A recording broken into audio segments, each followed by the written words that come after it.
Ladies and gentlemen, welcome Ethan Nadelmann, live from California. You have the floor, sir.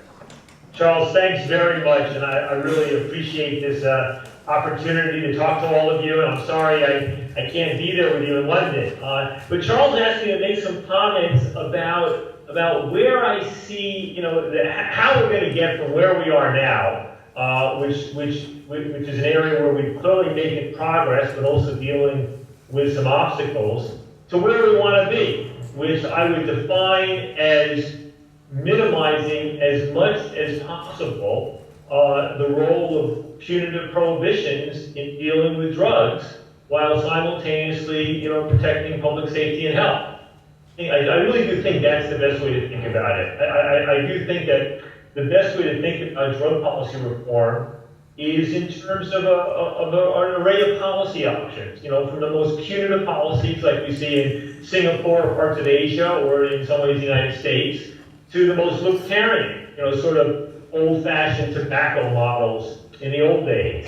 And what I would think is that what we're trying to do here is to reduce the role of the criminal justice system, reduce the role of punitive prohibitions in drug control to the maximum extent possible while protecting public safety and health. And what that means, where we stop, how far we go, I think none of it's obvious, but I also think what we're trying to do here is to move public debate and, of course, legislation into that area where fight are not between drug warriors and drug reformers, not between those who want to keep locking up people and those who are pushing just for more treatment or education. Most valuable debates, I think, are going to be those between more free market-oriented legalizers and what might be called the harm reduction prohibitionists, the harm reduction decriminalizers. I mean, I really look forward to the day when we've made so much progress that the bitterest debates are among ourselves. And that what makes them talent is that they would just have to debates among, where we're fighting over, over principles and this, but where it's not consequential for the broader debate. But that where the fights we have and the arguments we have among ourselves between more libertarian models, more legalized models, and those that retain elements of prohibition but emphasize decrim and harm reduction, that's where the really valuable debates are going to be. Now, I think in terms of specific policy objectives, it's interesting looking at what's going on in Europe from a distance. It was obviously mixed. I mean, it was wonderful to see what just happened in the last few days in Denmark, where the government's changing. But even if the government had not changed, my understanding is that they would be setting up safe injection facilities and a new breakthrough through there to complement the heroin maintenance. I'm encouraged when I see the decriminalization law in Poland. I think that Portugal's emergence as an international model for a serious decriminalization policy in which people who are arrested for drug possession are not punished and pivotally are not drug tested. I think that's really exceptional.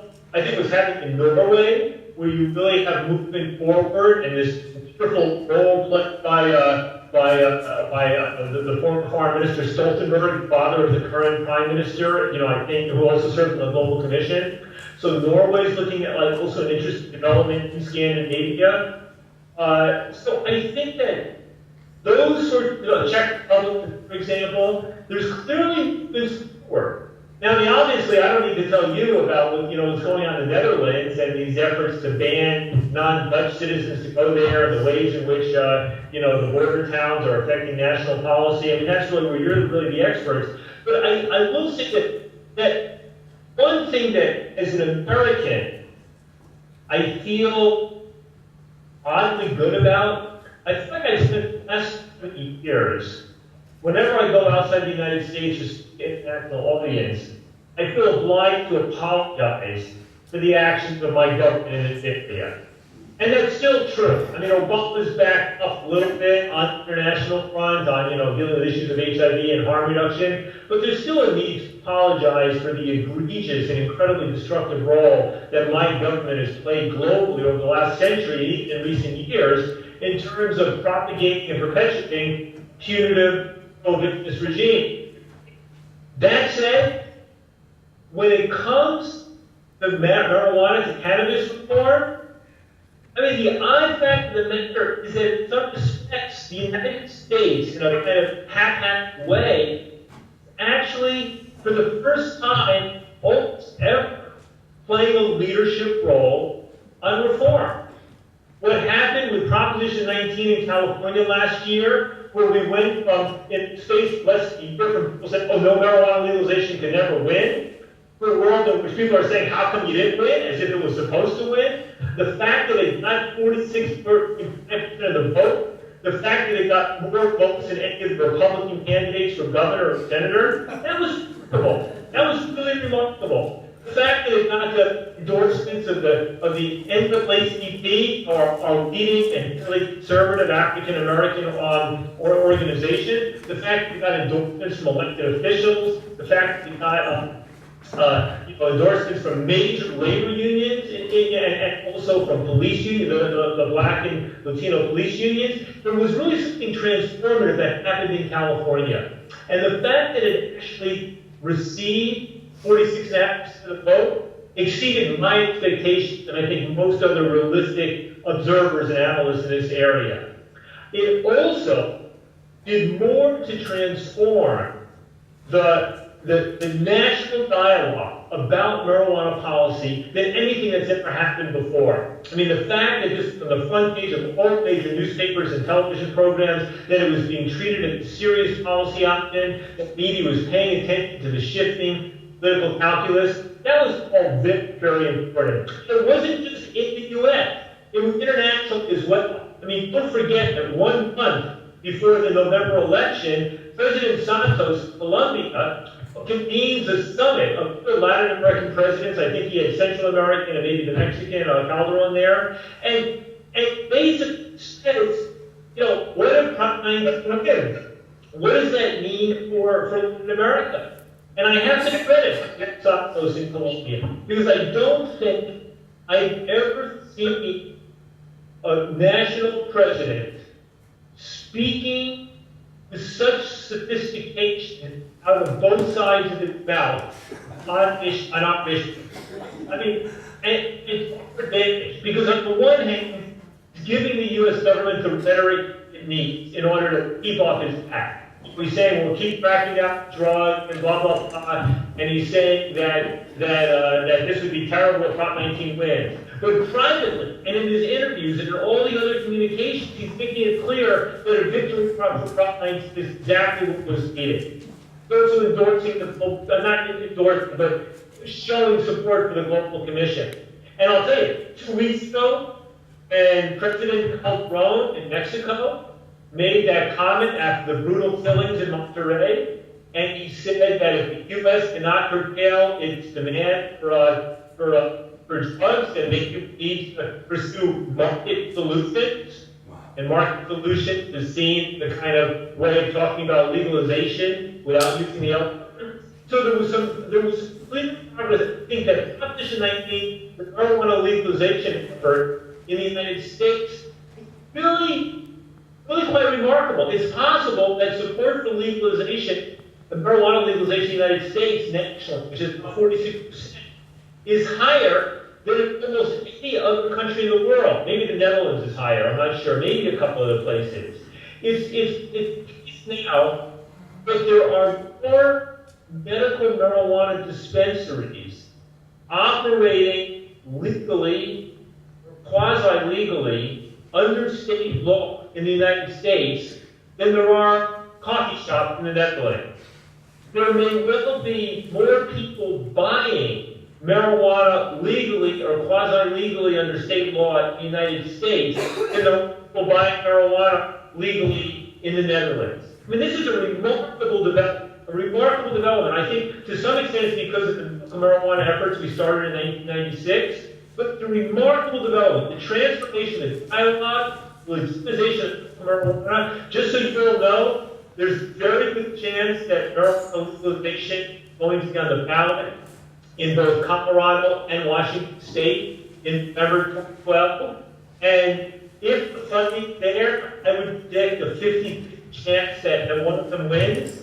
Right now, the support for these initiatives is a little more than 50%. The opposition is in the low to mid 40%, which normally is not enough to win an initiative, but it is, we're in the ballpark. So in Congress, Barney Frank, the left-wing congressman, and Juan Paul, the libertarian Republican congressman who's running in the Republican primaries for president, co-sponsored a bill to end federal marijuana prohibition. It now has, I think, over a dozen signatories, including, remarkably, Congressman Charlie Mangle, the Harlem congressman who basically was one of the leading drug warriors in the 1970s and 80s and into the 90s. So there's something going on in my country that I think is going to open up important states, not just in my country, but around the world. And there's going to be all sorts of counter efforts, and the federal government lashes back, so it's not going to be a smooth or easy process. I don't see any prospect of us repealing federal marijuana prohibition the way we repealed alcohol prohibition back in 1933 with a national amendment. The other thing I would say in the United States is that we may finally be reducing incarceration here. 2 years, like 2009 or 2010, for the first time in 30 years, the number of people incarcerated in American prisons and jails actually dropped. Now, mind you, our incarceration rates are 4, 6, 7 times they are in Europe, right? But what it says is that Europe continues to increase incarceration rates because of growing concerns around crime and all your issues around immigration and from Africa and the Middle East and elsewhere. It means that you have the emergency in the United States of a new direction. So we're starting off at a much worse place than people in Europe are, but arguments reducing incarceration are gaining substantial momentum. We don't know if that will have its way outside the United States because our incarceration rates are such horrific violations of human rights that are so high, but it does suggest a step in the right direction. The third thing I just want to say is that this global commission, the global commission that came out with its report in June, with the 3 Latin American presidents and the Latin American intellectuals and Ruth Dreyfus, former president of the Federal Swiss Council, bless her heart, and Javier Solana, the former European Union minister, and Prime Minister Papandreou in Greece. He's got enough problems on and he stepped out and Richard Branson. Hey, boards. If any of you are interested, don't look up on the drugpolicy.org website as yet. We have a media analysis. That report resonated globally like nothing we've ever done before. It's not just that it hit the pages on, in places of parts of European countries in South America, Norway, what have you. It also picked up, generated debate about legalization, decriminalization, and harm reduction in Africa and in Asia in ways that they had not previously seen before. And now more that's going to be taking funding from the Global Commission, so they're going to be taking their show on the road. There's going to be gatherings and other advocacy efforts happening in Latin America, maybe in India, other places around the world. So this is not stopping right now. There is a commitment to keep going in this area. And I think that with view, I think that the Global Commission really designed as a way to engage elites, to engage the big names, the former presidents, the intellectuals. But I think what it does is that it opens up political space and it opens up education space, an environment in which our advocacy, our grassroots advocacy, can really begin to get more traction. So I see this sort of what we would call in America grass tops and grassroots advocacy increasingly working in tandem, moving things in the right direction. Last words I want to say, the thing I'm most concerned about right now is the growing movement towards intensifying surveillance of individuals. I'm worried that we'll have, in the United States, we'll see fewer people in prison, but dramatic greater number of people will electronic bracelets, GPS devices, protesting devices attached to them. And I think we need to be thinking about this issue creatively, because of course, almost anything is better than putting somebody in prison. But moving in the direction of what may emerge as a maximum surveillance society, where we reduce prison population slightly, but increase the number of people under the surveillance of the criminal justice system dramatically. And this is where our issue kind of merges with the immigration issue, the issues of legal and illegal immigration. I think that's something we need to be ahead of the curve in preparing for. I see what's happening in Europe and Australia, United States, around the drug driving issue. You know, the issue of driving and marijuana, and the effort to put forward what are called per se laws, where people can be convicted of driving into the influence of drugs, even though it's not an iota of evidence that they're high. It's just all evidence that they consumed the joint vehicle before. So we need to be watching out for that. I was in Germany last year and seeing what the German government is doing in that area, seeing what's happening in some parts of Asia, seeing what our drugs are in the United States is pushing for, seeing what Australia, which has a very strong public health model, but not so much sensitivity to civil liberties. I'm worried about that as the insidious new frontier of opposition. So thank you all for doing what you're doing. Thank you all for being so committed to this cause. I'm deeply appreciative. I think we have about 5 minutes or so in which I can take some questions. Charles, would you like me to do that? And then we'll let you go on to your conference.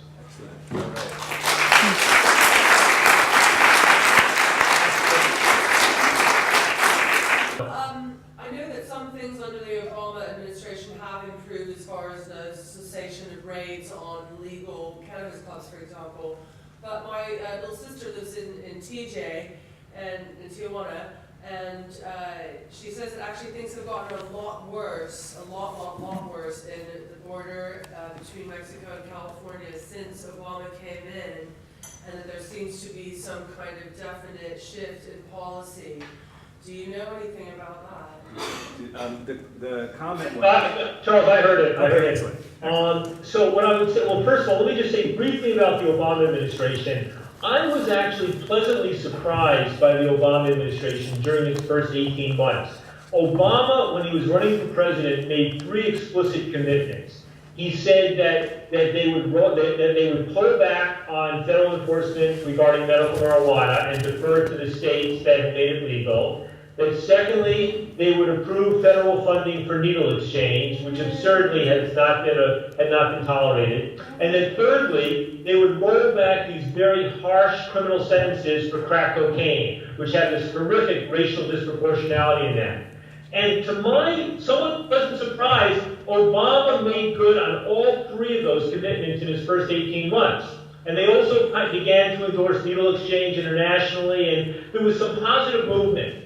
That said, for the last 12 months, the Obama administration increasingly looks indistinguishable from its predecessors. You know, the drug czar Kolakowski, who seems like a very nice guy, he was the police chief in Seattle beforehand, and that's where Hempfest is, 100,000 people with a pro-marijuana gathering and nobody getting arrested. But he basically I can't tell the difference anymore between him and some of his predecessors. The Justice Department, has been cracking down more on medical marijuana. They've been really brutal in the state of Montana. There's an activist there named Tom Gobert who was, a key activist, and he got involved in a medical marijuana dispensary operating totally above board, and now he's threatening to destroy this guy's life. So there's a real ugliness coming out of the Obama administration in the last 12 months, and we're going to try to push back on that before the election. With respect to the border region, the interesting thing is, on the U.S. side of the border, crime rates in the U.S. border cities are actually lower than in most other major American cities. It's this bizarre thing in which there's very little violence spilling over from Nuevo Laredo or Juarez or Tijuana over into the United States. But meanwhile, south of the border, it's a horrific situation.